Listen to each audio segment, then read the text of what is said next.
Hello everyone. आज हम लोग आईआईटी जाम फिजिक्स 2017 का सॉल्यूशन देखेंगे, क्वेश्चन नंबर 41 से 50 तक। पहले स्टार्ट करते हैं 41 नंबर क्वेश्चन। यहाँ पे मैं इसको सॉल्व करके रखा हूँ। ये क्या बोल रहा है कि एन इंट्रिंसिक सेमीकंडक्टर दे रखा है और उसका बैंड गैप भी दे रखा है 1.25 eV, और इलेक्ट्रॉन का कॉन्सेंट्रेशन 300 केल्विन पे दे रखा है 10⁻10 एंड 200 केल्विन पे दे रखा है y इंटू 10⁹ और ये बोला गया है कि जो y का वैल्यू है 1 से बड़ा होगा और 10 से नीचे होगा। ये एक्चुअली उसका वैल्यू दे रखा है और हमको यहाँ पे n का वैल्यू निकालना है। तो ये सब गिवन है। Eg कंसंट्रेशन एट 300 के, कंसंट्रेशन एट 200 के। ना हमको ये फॉर्मूला पता है, n equal to n not exponential minus Eg/2kBt। तो पहले मैं 200 के लिए रखता हूँ इसे, y इंटू 10⁻n होता है। ये कंसंट्रेशन दे रखा है 200 के पे, तो n not into exponential minus 1.25 eV divided by 2kB into 200 के। यहाँ पे जो n नॉट होता है वो कांस्टेंट होता है, बेसिकली वो NC/NV का रूट ओवर होता है। जिसको इक्वेशन पूरा लिखेंगे तो यहाँ पे NC/NV का रूट ओवर रहता है, तो एक्चुअली कांस्टेंट होता है। नाउ 300 के लिए हम लोग अगर लिखेंगे तो ये 10⁻10 आएगा, और इसलिए n not exponential minus 1.25 eV divided by 2kB 300 के आ जाएगा ये। ठीक है, यहाँ पे 300 के लिखना पड़ेगा टेम्परेचर के।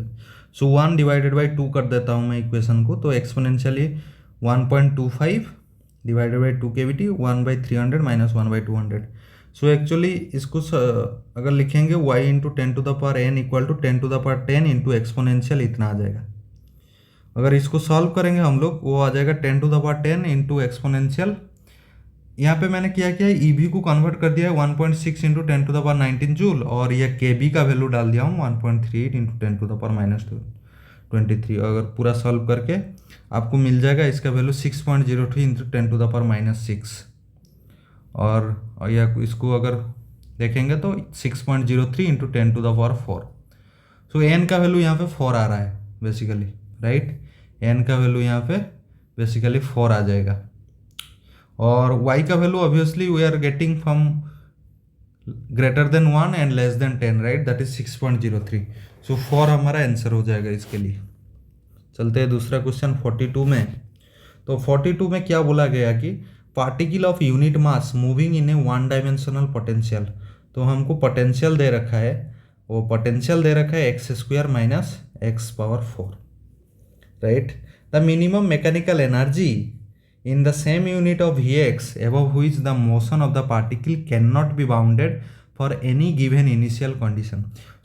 ये बोल रहा है कि जो पार्टिकल होगा वो अनबाउंडेड हो जाएगा। तो मतलब क्या हो जाएगा, तो मतलब वो एक अनस्टेबल इक्विलिब्रियम पॉइंट होना चाहिए बेसिकली, समझ रहे हैं ना। वो एक्चुअली एक अनस्टेबल इक्विलिब्रियम पॉइंट होना चाहिए। अनस्टेबल इक्विलिब्रियम हमको पता है वो मैक्सिमा ही होता है। अगर हम इस पॉलिनोमियल और ये पोटेंशियल का ग्राफ ड्रॉ कर लेंगे, कहाँ पे मैक्सिमा हो रहा है पता चल जाएगा, और उससे थोड़ा हम लोग डिस्प्लेस करेंगे तो वो वहाँ से चला जाएगा, वो मीन पोजीशन को लौट के नहीं आएगा, तो वो अनस्टेबल इक्विलिब्रियम पॉइंट हो जाएगा। तो हमको उसी पॉइंट का एनर्जी चाहिए। तो कैसे निकालेंगे, पहले इसका ग्राफ ड्रॉ करना पड़ेगा। ग्राफ ड्रॉ करने के लिए हमको देखना पड़ेगा ये Vx कहाँ पे 0 हो रहा है। तो पहले x कॉमन ले लिया, x², ये 1 माइनस x² इक्वल टू 0 हो जाएगा। x इक्वल टू 0 और x इक्वल टू +-1 में ये मेरा फंक्शन मेरा 0 होगा। पहली बात तो मेरे को ये पता चल गया। अब मेरे को देखना है कि मैक्सिमा मिनिमा कहाँ पे हो रहा है। पहले मैं क्या किया, dvx/dx किया, इसको 0 डाला, राइट। तो इसका डेरिवेटिव करो अभी, ये आता है 2x minus 4x³ equal to 0। तो यहाँ पे x कॉमन ले लिया, मतलब 2 minus 2x² equal to 0, right. 2 minus 4 यहाँ पे हो जाएगा, सॉरी। यहाँ पे देखो x इक्वल टू 0 पे एक पॉइंट आ रहा है, और क्या आ रहा है यहाँ पे x इक्वल टू 2/4 1/√2, राइट, +-1/√2 पे पॉइंट आ रहा है। ये तीनों पॉइंट आ रहे हैं। अभी मेरे को देखना पड़ेगा कि मैक्सिमा कहाँ पे हो रहा है और मिनिमा कहाँ पे हो रहा है। तो मेरे को ये डबल डेरिवेटिव करना पड़ेगा। अगर डबल डेरिवेटिव मेरा ग्रेटर देन 10 आया, तो पॉजिटिव आया, तो वो मिनिमा हो जाएगा। तो मैं इसको डबल डेरिवेटिव करता हूँ। डबल डेरिवेटिव में क्या आ रहा है, ये हो जाएगा 2 माइनस 12x², ये मेरा वैल्यू हो जाएगा। पहले इसमें मैं डालता हूँ x=0, तो x=0 डालूंगा, ये तो मेरा 2 आ रहा है, तो ये वैल्यू पॉजिटिव है। ये पॉजिटिव है तो x=0 पे मेरा मिनिमा आएगा, राइट, वो मिनिमा आ जाएगा।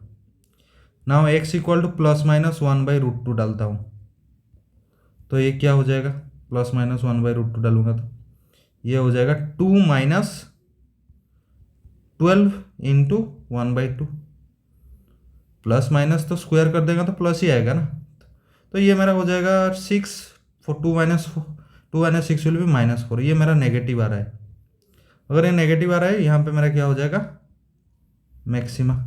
सो +-1/√2 पे मेरा मैक्सिमा आएगा और 0 पे मेरा मिनिमा आएगा, और x=0 पे मेरा फंक्शन 0 हो जाएगा, और x=+-1 पे मेरा फंक्शन 0 हो जाएगा। तो मैं अगर इसको ड्रॉ करूँ तो क्या हो जाएगा, x=0 पे 0 है, सिमिलरली x=0 पे मिनिमा है। तो मिनिमा और 0 जहाँ पे हो जाता है, आपको पता है कि वो इस टाइप का बनता है, राइट। जिसको ग्राफ बनाना आता है, ये तो बस <1 मिनट का क्वेश्चन है। फिर 1/√2 जब पहुंच गया मैं, तो यहाँ पे मेरा मैक्सिमा है। फिर तो उसे अच्छा से बना देते हैं, थोड़ा शिफ्ट करके इधर।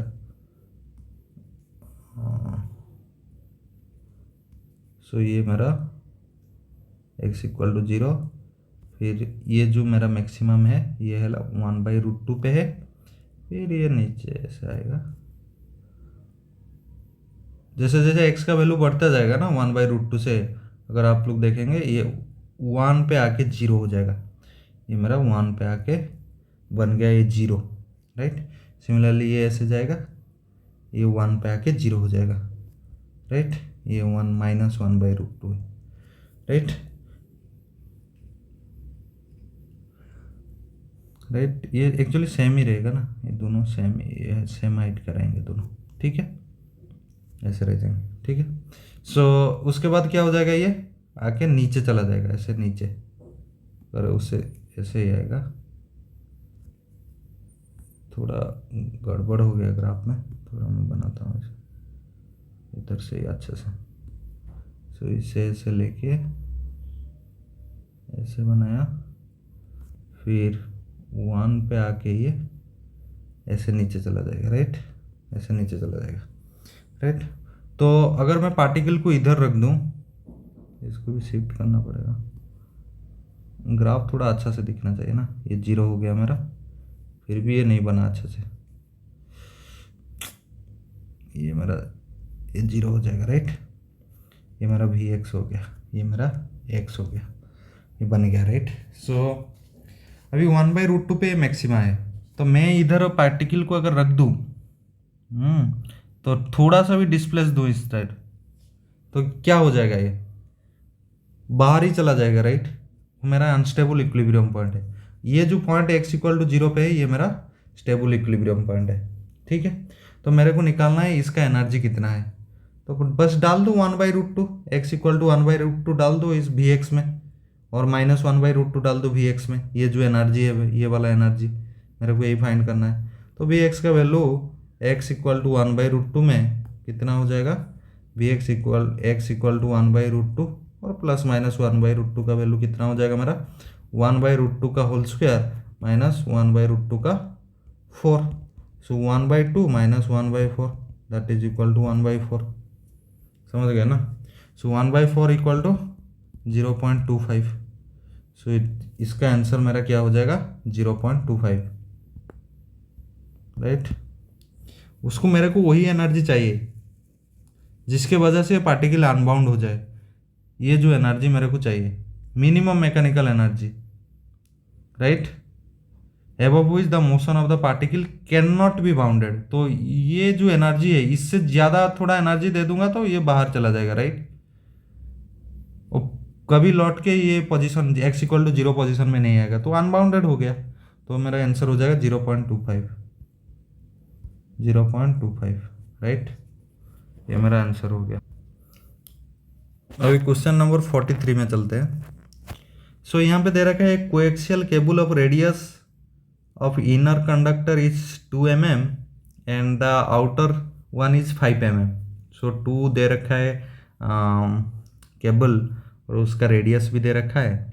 The inner conductor is potential 10V, so it is connected to 10 volt potential, so its potential is 10 volt, while the outer conductor is grounded। so outer conductor grounded मतलब क्या है इसका, और इसका पोटेंशियल मतलब जीरो है। वो लोग बोल रहा है कि इसका पोटेंशियल जीरो है, ग्राउंडेड है मतलब।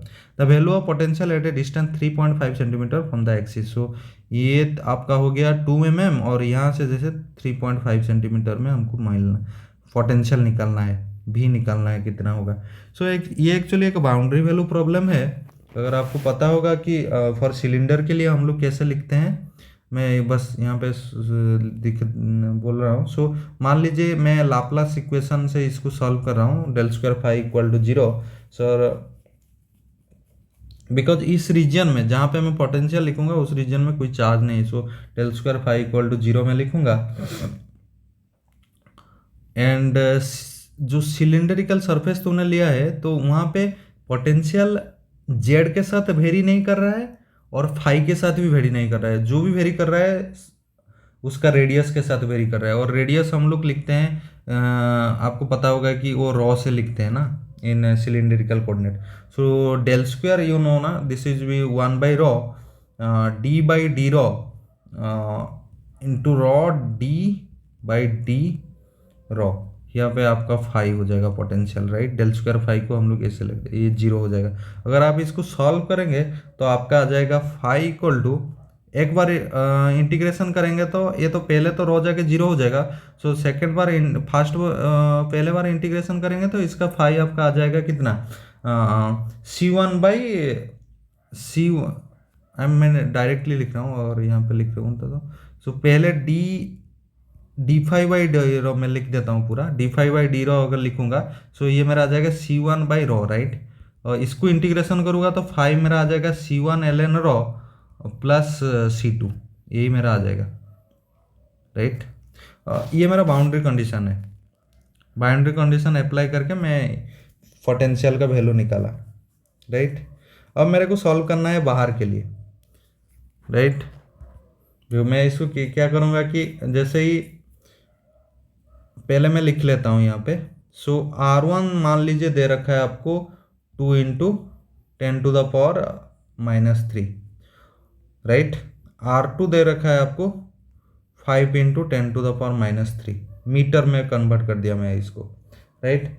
सो अगर मैं पोटेंशियल लिखूँ, फाई लिखूँ एट 2 mm पे, तो मेरे को क्या लिखना पड़ेगा, C1 ln R का वैल्यू, मेरे को रॉ का वैल्यू लिखना पड़ेगा। रॉ यहाँ पे कितना हो जाएगा 2 × 10⁻⁻3, राइट, प्लस C2, और इसका वैल्यू हमको पता है 10 वोल्ट दे रखा है। ये मान लीजिए मेरा इक्वेशन नंबर 1 है। सिमिलरली इक्वेशन नंबर 2 के लिए मैं फ्लक्स लिखूंगा एट 5 mm में। सो 5 mm में पता है इसका वैल्यू कितना हो जाएगा, C1 ln 5 mm, जो 5 mm को मैं अगर लिखूँ 5 × 10⁻³ प्लस C2, राइट। इसका वैल्यू मेरा क्या हो जाएगा 0, equation number 2, right.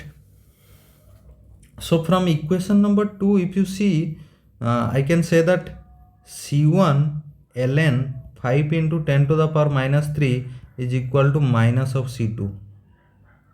This is my equation, right? And if I put this value here,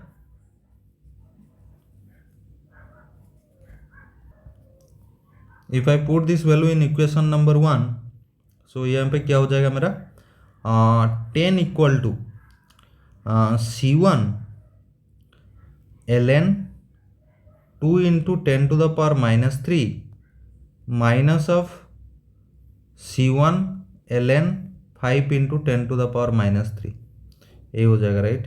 सो ये मेरा बन जाएगा C1 अगर कॉमन ले लूँ मैं ln 2/5 बन जाएगा, राइट। C1 ln 2/5 बन जाएगा, राइट। सो C1 का वैल्यू मेरे को पता चल गया 10/ln 2/5। अगर C1 का वैल्यू इतना है, C2 का वैल्यू कितना हो जाएगा, माइनस ऑफ, यहाँ पे अगर हम लोग डाल देंगे C2 का वैल्यू मेरा हो जाएगा minus of C1 10/ln 2/5 into ln 5 into 10⁻³ यही बन जाएगा ना। ये मेरा C2 का वैल्यू बन जाएगा। अब देखो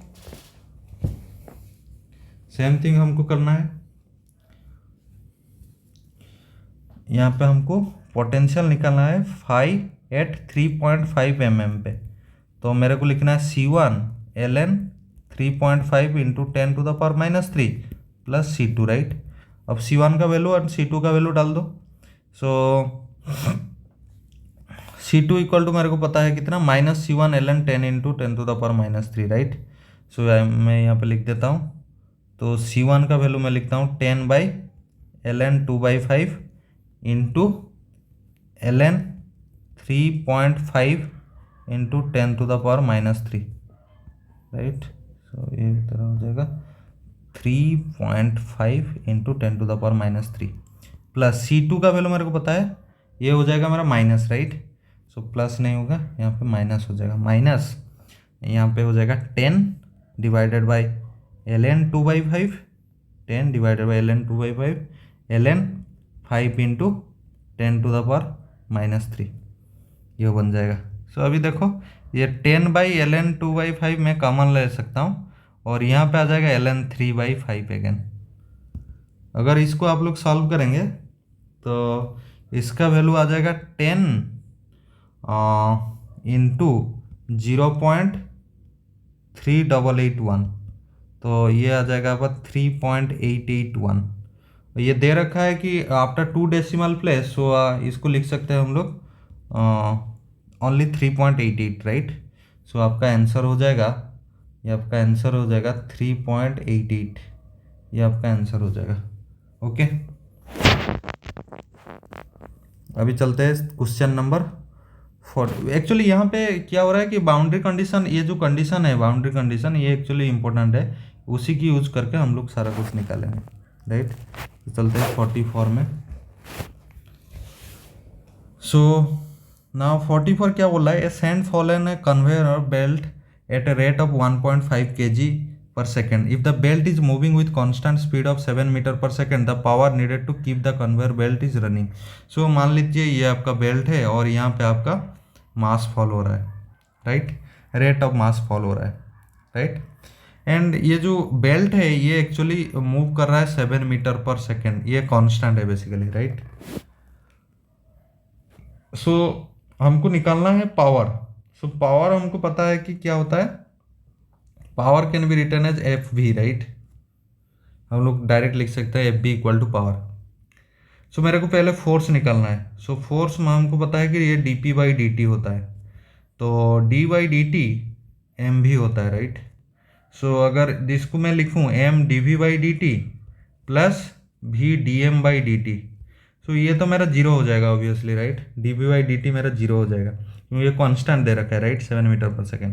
सो बेसिकली बच जाएगा v dm/dt, right, v dm/dt आपका बच जाएगा। सो ये मेरा फोर्स हो गया। सो पावर लिखूंगा तो F.V, सो v dm/dt अगेन v आ जाएगा, राइट। सो यहाँ पे हो जाएगा v² dm/dt।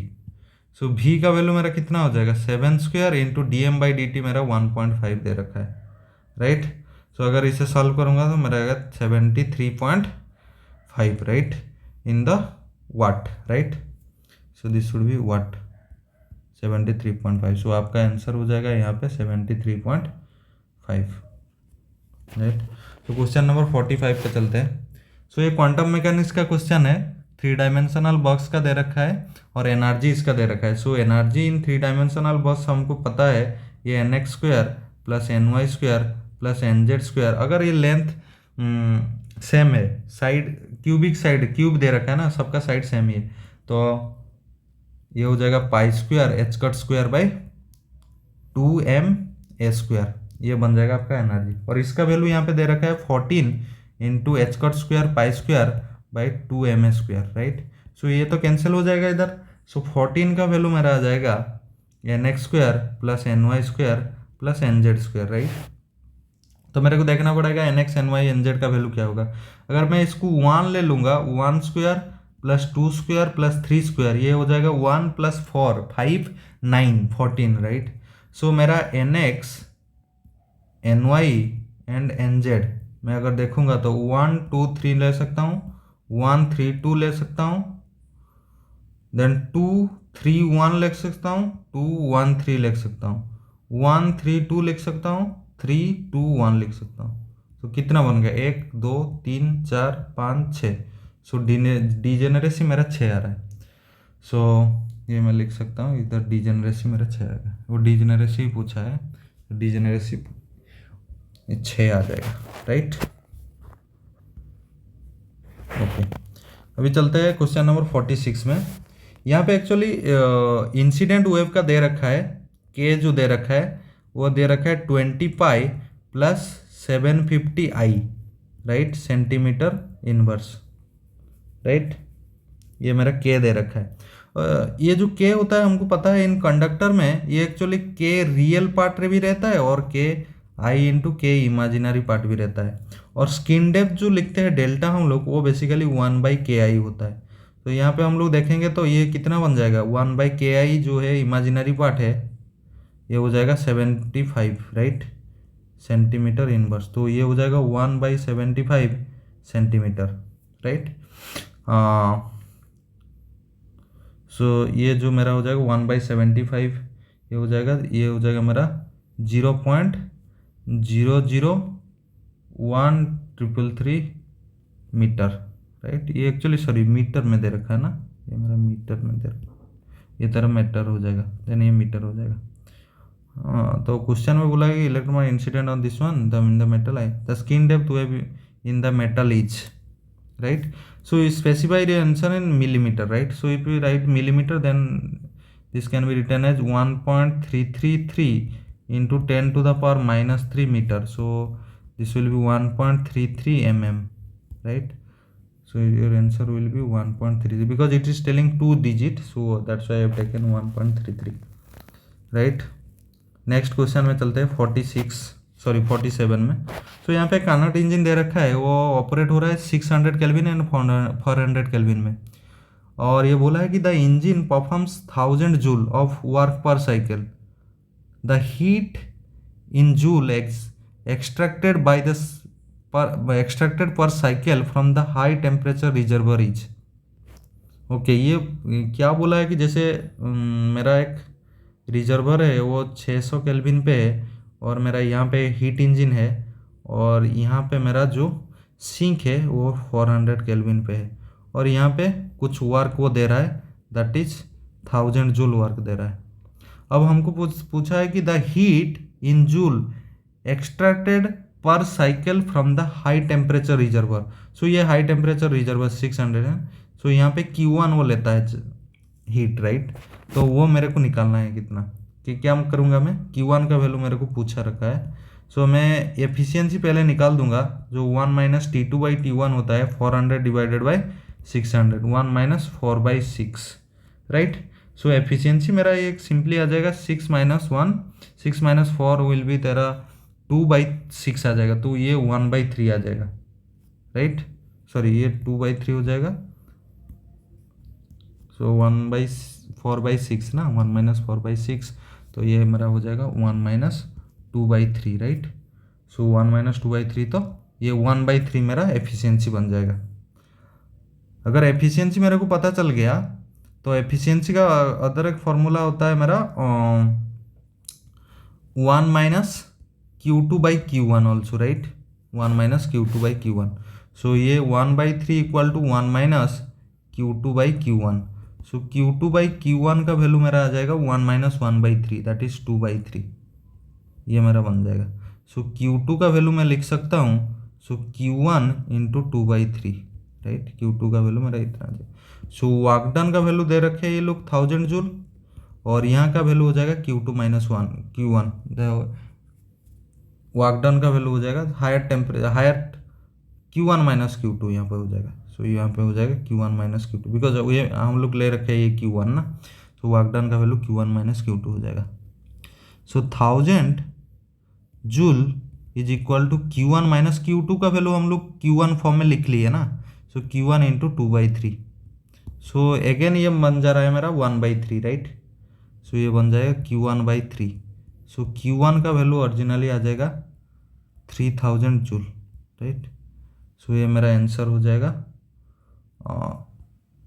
3000 joule, right. सो यहाँ पे 2 जीरीज आफ्टर डेसिमल बोल रखा है, तो हम लोग लिख सकते हैं 3000.00 और 3000 जूल ही लिख सकते हैं, 3000 जूल ही लिख सकते हैं, राइट। तो अभी चलते हैं 48 क्वेश्चन में। सो यहाँ पे बोला है कि unpolarised light of intensity I0 pass through a polariser P1। So पहले तो अनपोलराइज्ड लाइट था इधर, और यहाँ पे एक पोलराइजर P1 रख दिया मैं, तो यहाँ पे जो लाइट जाएगा बेसिकली इसका इंटेंसिटी क्या हो जाएगा, अगर ये I0 था तो ये I0/2 हो जाएगा ऑब्वियसली, राइट। हमको पता है जैसे ही वो पोलराइजर को क्रॉस करेगा उसका इंटेंसिटी हाफ हो जाएगा, right. First unpolarise to polarise. ना यहाँ पे क्या हो रहा है, जो भी लाइट पोलराइजर्स P1 से निकला है वो एक्चुअली एक क्वार्टर वेव प्लेट रखा है इधर, राइट। क्वार्टर वेव प्लेट रखा है। सो इसके क्रॉस करेगा ये लाइट, इसको क्रॉस करके जाएगा, right. With the optical axis as 45 degree. So क्या बोला है कि अगर ये जो लाइट आया इधर, जिसका मान लीजिए ये ऐसा ओसिलेट कर रहा है, ये जो यहाँ पे जो मैंने क्वार्टर वेव प्लेट रखा है ना, ऐसे मान लेता हूँ, वो एक्चुअली 45 डिग्री है इससे, मतलब ये जो एंगल है इसके साथ, समझ रहे हो ना, ये जो इसके साथ 45 डिग्री एंगल बना रहा है ये। मैं दूसरा कलर में दिखा देता हूँ इधर। सो एक्चुअली ये क्या बोल रहा है इधर, ये जो है एक्चुअली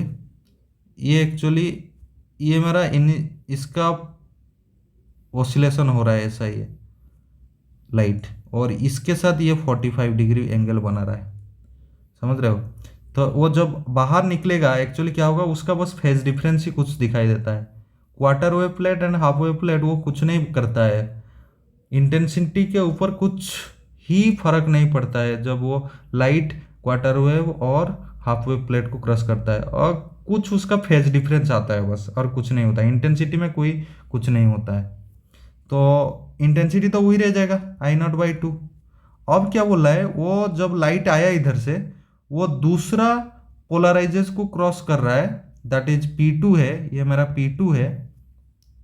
और यहाँ पे बोल रहा है कि जो P2 है polarisation axis is perpendicular to the P1। So P1 का पोलराइजेशन एक्सिस जैसे मैंने यहाँ पे नहीं दिखा है, ये सब मान लिया ये मेरा पोलराइजेशन एक्सिस है P1 का, तो इसको परपेंडिकुलर है, इसको परपेंडिकुलर है मतलब क्या है, ऐसे होगा। मान लो ये y में है तो ये x में होगा, समझ रहे हो। ये अगर ये y में है तो ये मेरा x में होगा, राइट, ये x में हो जाएगा, ये मेरा z हो जाएगा। प्रोपागेशन को अगर मैं z मान लूँ, राइट, ये मेरा x में हो जाएगा। तो इसके साथ परपेंडिकुलर है बेसिकली, राइट। सो अभी जो फेज आया है ये क्या करेगा, इसका अभी ये कैसे ऑसिलेट करेगा, ऐसे 45 डिग्री में ऑसिलेट करेगा। इसके साथ तो कैसे बनेगा, अभी ये जो 45 डिग्री बन जाएगा इधर, तो ये अगेन 45 डिग्री बन जाएगा, समझ रहे हो ना। पहले सीधा था ऐसे, फिर 45 डिग्री टिल्ट हुआ, अभी जो नया जो आया उसके साथ 45 डिग्री टिल्ट हो जाएगा। सो यहाँ पे मेरा I0/2 cos स्क्वायर 45 डिग्री आ गया, राइट। पहले y एक्सिस में था, फिर पोलराइजर से पास, पहले अनपोलराइज था फिर पोलराइजर से पास किया तो I0/2 हो गया, और उसका ऑसिलेशन जो होगा पोलराइजर का एक्सिस के साथ होगा, जो मैंने y मान लिया। फिर वो क्वार्टर वेव्स के साथ क्रॉस किया, क्वार्टर वेव के साथ क्रॉस किया तो वो 45 डिग्री उसे रोटेट करवा दिया, इंटेंसिटी का कोई फर्क नहीं करवाया वो।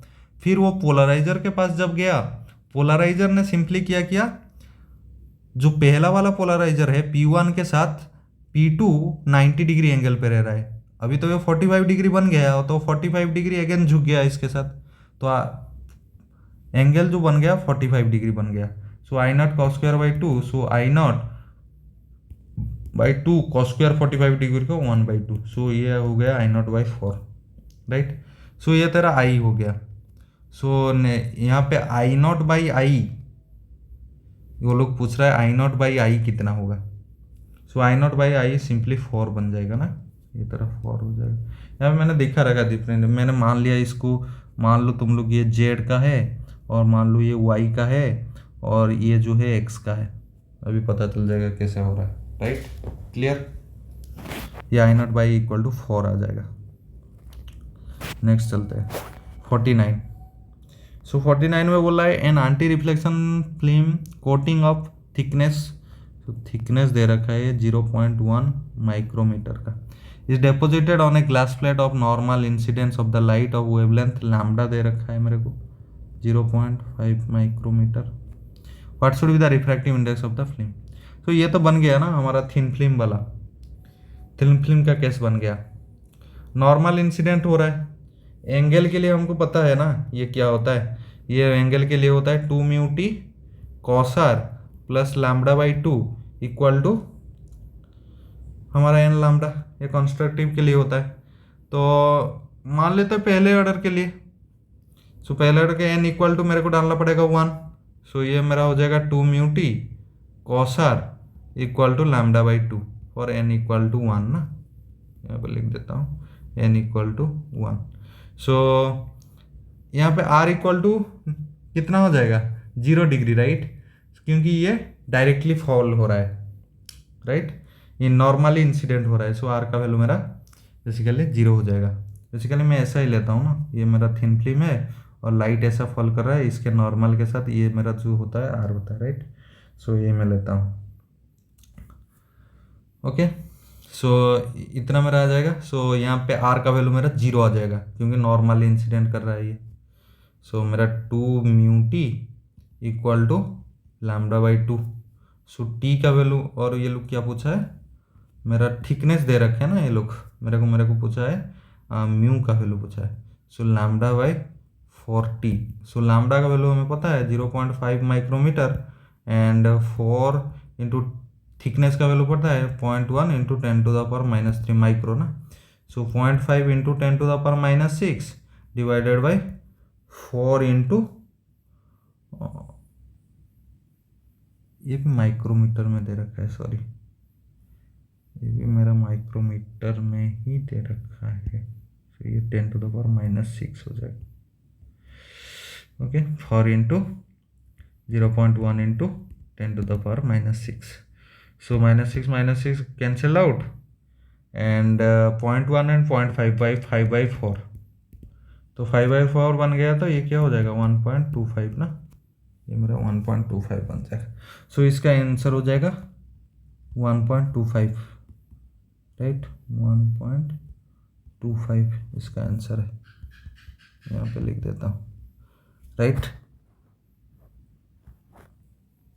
ओके। सो लास्ट क्वेश्चन चलते हैं इधर है 50 नंबर क्वेश्चन। सो एक्चुअली ये यंग्स डबल स्लिट का है, लेकिन यहाँ पे डिफ्रैक्शन का भी बात कर रहे हैं ये लोग। सो हमको पता है कि डिफ्रैक्शन जो होता है एक्चुअली वो सेंट्रल मैक्सिमा रहता है, फिर मिनिमा रहता है, उसका इंटेंसिटी धीरे धीरे डिक्रीज करता रहता है। लेकिन इंटरफेरेंस में क्या होता है, इंटेंसिटी कांस्टेंट ही रहता है, सेम ही रहता है ना। जैसे सेम ही मतलब क्या, जैसे मैक्सिमा का इंटेंसिटी सेम ही रहता है और मिनिमा का इंटेंसिटी सेम ही रहता है, लेकिन वो डिफरेंस आता है मैक्सिमा और मिनिमा में। तो यहाँ पे एक्चुअली क्या बोल रहे हैं ये लोग, so intensity versus distance curve ये लोग दे रखे हैं in double slit diffraction experiment, और यहाँ पे width of each slit they given. So अगर मैं इसको दिखाऊं इधर, so width of each slit, so ये जो विड्थ है ये लोग दे रखे हैं, ये 0.7 माइक्रोमीटर का है।